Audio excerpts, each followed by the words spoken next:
Imagine declaring war on birds. In 1932, Australia did just that. Farmers in Western Australia faced a feathered menace, 20,000 emus invading their crops.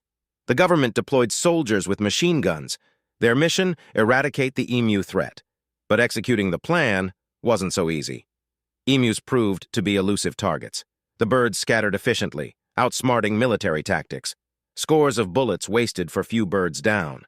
Despite regrouping and a second attempt, the emus remained undefeated. The Great Emu War ended in bizarre defeat.